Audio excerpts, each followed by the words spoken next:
tó ẹ̀yin olólùfẹ́ iléeṣẹ́ rẹ̀ Oil Maba Ventures, mo kí yín níbikíbi tẹ́ bá wà lágbàáyé. Ẹ̀yin tẹ́ wà nílé, ẹ̀yin tẹ́ wà lájò, àjò ò dùn bí o.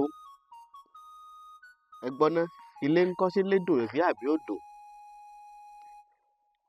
Lágbára lọ́wọ́ Olódùmarè, panomọ́ àbò yìí bábo wíjọ́, tábàfè yìí bá bàfè fọhùn. Olúwa tí ń bẹ tẹ́mi rẹ̀ ń bẹ, tólódùmarè ń bẹ, aráyé ò ní fi ọ sínú ẹjọ́, ìgbèkùn kankan ò sí lọ́dọ̀ rẹ. Ayé ò ní fi ọ sínú ẹjọ́, ìgbèkùn kankan ò sí lọ́rọ̀ rẹ láṣẹ Elédùmarè. Ẹ̀yọ́nú, ọba Ògùn lẹ̀yọ́nú, pàápàá ẹ̀yọ́nú Aṣínà, ọba Ògùn lẹ̀yọ́nú Aṣínà. Ọba ti rẹ́yọ́nú Aṣínà, ọ mọ̀ pé ọba Ògùn ni. Lọ́pọ̀ ìgbà ń táráyé nílò náà nù. Ẹni ayé bá yọ́nú sí ọ̀nà rẹ̀ ó là, pérégedé lọ́nà ẹ̀ á là. Yẹ nǹkan oníṣẹ́ ìyọ́nú kékeré kan tó lè ṣe tó ò bá lówó lọ́wọ́. Kì í ṣiṣẹ́ tó pọ̀, kì í ṣiṣẹ́ tó ná ní tó pọ̀. Lábẹ́ 3,000, 5,000 wàhálà ọ̀ ṣiṣẹ́ yìí. Kí lo nílò? Ohun àkọ́kọ́ tó o nílò, o ní kó lọ rèé ra ẹ̀kọ́ eléwé. Tó bá kíyèsí ẹ̀kọ́ yìí, ó rí i pé kò ní pépà kankan lára, kò lọ́ra kankan lára, ewé ni gbogbo ẹ̀. Ó mú ẹ̀kọ́ eléwé, ó fi sínú agbada báyìí. Ìbà Elédùmarè bá bàbá mi àbẹ̀fẹ́. Ẹ̀kọ́ eléwé wàá fi sínú agbada. Ó wá lọ wá ewé àbo lọ́dọ̀ àwọn elékulẹ́ja oníkan ta ewé àbo fún ọ. Ewé tí Yorùbá ń pè ní ewé àbo rèé. Ewé àbo rèé, ṣé o ti rí? Gbígbẹ rẹ̀ rèé, lọ sọ́dọ̀ àwọn elékulẹ́ja oníwọ́n tewé àbo fún ọ. Ó wá ra ìdì ewé àbo mẹ́ta. Ìdì ewé àbo mẹ́ta ni wàá rà. Báwo ni wàá ṣe ṣe? Ó fi kan sí ẹ̀gbẹ́ ọ̀tún báyìí nínú ìdì yẹn. Wàá fi kan sí ẹ̀gbẹ́ òsì. Wàá fi kan sí ẹ̀gbẹ́ òsì báyìí níwé àbo yẹn. Ṣé o ti rí?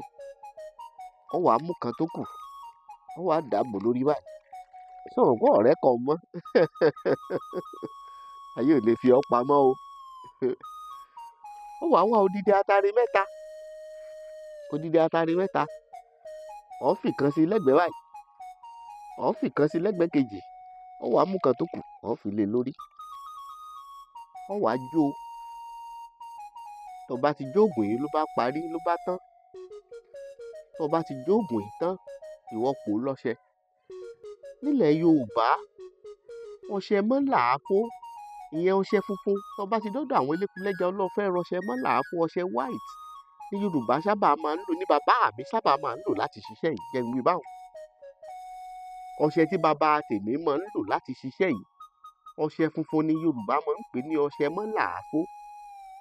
Ṣùgbọ́n Ọlọ́run ti ṣayé dẹ̀rọ̀. Ọṣẹ kan ń bẹ náà níṣẹ́ tí wọ́n ń pè ní ọṣẹ Ghana. Ká sọ pé ò mọṣẹ mọ́ làáfó. Ìwọ béèrè lọ́wọ́ àwọn tó ń ta wòsíwòsí onílékulẹ́ja ọlọ́fẹ́ ra ọṣẹ Ghana. Ọ̀rọ̀ ọṣẹ Ghana kọ́ wá pọ̀ ọṣẹ Ghana kọ́ pò mọ́ ìjóògùn.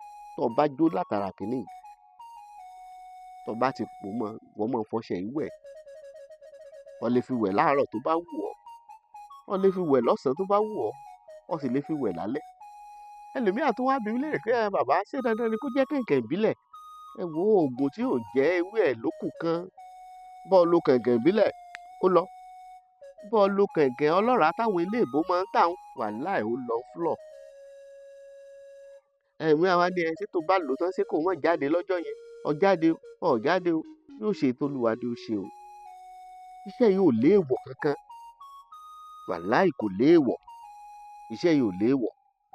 Iṣẹ́ yìí ò léèwọ̀ kankan. Ìwọ wo ọṣẹ yìí, lágbára lọ́wọ́ Olódùmarè wà dúpẹ́. Ó gbàgbé tó bá fẹ́ pè mí, nọ́mbà tó lè pè mí sí rèé 090 65 63 61 84 090 65 63 61 84. Ìlú Ọ̀kíní la wà l'Óṣogbo. Tó bá ń wá mi bọ̀, tó bá ti dé jọ́ṣọ̀ Ọ̀kíní àkọ́kọ́, ìwọ pe náà, ìwọ gbọ́kadà láti bẹ̀. Ọlọ́run lọ sí iléeṣẹ́ rẹ̀ Oil Maba Ventures. Tàbí tó bá jẹ́ pé ọkọ ẹ ló ń gbé bọ̀, tó bá ti dé junction kínní àkọ́kọ́, wàá ráwọn Haúsá tó ń ta èso, wọ́n ń ta watermelon, apple, ata nǹkan ńbẹ̀. Òdì kejì wọn báyìí, wàá rọ́nà eléruku kan ńbẹ̀. Wàá ti rí signpost iléeṣẹ́ The Welfare Maba Ventures ńbẹ̀, máa tọ́ signpost yìí bọ̀. Wàá máa rí directional post yẹn bó bá ṣe ń lọ, bó bá ṣe ń bọ̀, tí wàá fi dé iléeṣẹ́ The Welfare Maba Ventures. Ẹ má gbàgbé o, ọjọ́ kan ṣoṣo láàrin ọ̀sẹ̀ wà tá a kì í dálejò lóhùn, ìyẹn ọjọ́ Sunday. Ọjọ́ Monday títí di ọjọ́ Sátidé là fi ń dálejò lóhùn látago 8 àárọ̀.